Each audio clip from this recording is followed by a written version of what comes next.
తాత ఏందయ్యాలి సంగతి? సరే సరే ఇక నువ్వు అయితే మంచిగా పురుసదిగా రాజ్యాలన్నీ తిరుక్కుంటుండు.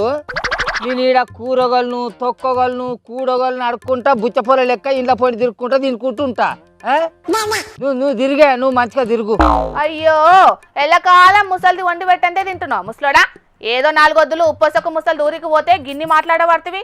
ఆహా పంచాది చెప్పరారా పరమేశు అని అంటే దుడ్డే బర్రె నాదే అన్నాడట. వెనుకటికివ్వడో నీ అసొంటోడు.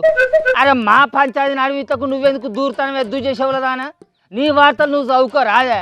ఈడికొచ్చి ఇత్తులు కచ్చకాయలు అన్ని అడుగుతాను అది కదా తక్కువదానా ఏంద్రా? ఇక పొలానికి ఊరియా బత్త చల్లా అని అంత ఎర్రబడుతుంది. యూరియా బత్త లేదు ఉనక బత్త లేదు. ఇక వచ్చే ఏడాది వ్యవసాయాన్ని అంతా విడిచిపెట్టి పోయి ఎక్కడన్నా బస్ స్టాండ్లో పోయి పుట్టాలు అమ్ముకుంటారు. ఇక వ్యవసాయం చేయను నేను. ఇక గట్లంటానే మరి ఏం చేయమంటానవురా? నాకున్న 20 గుంటల పొలానికి 4 రోజుల సంధి పోయి లైన్ నిలబడ్డానా? మాపటాల వరకు ఒక్క ఊరియా బత్త అన్న దొరకలేదు.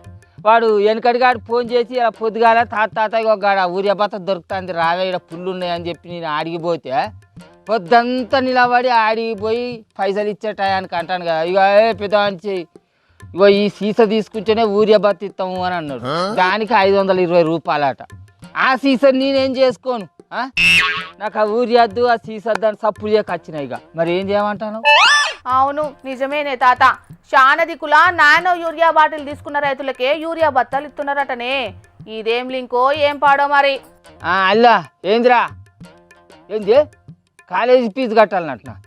అగో ఎండాకాలంలో స్కాలర్షిప్ ఫీజుతో మేము చదువంతా చెప్తామని చెప్పిర్రు కాదురా కాలేజీ వాళ్ళు. మళ్ళీ ఇప్పుడు ఫీజు కట్టమని అంటారు ఏందిరా?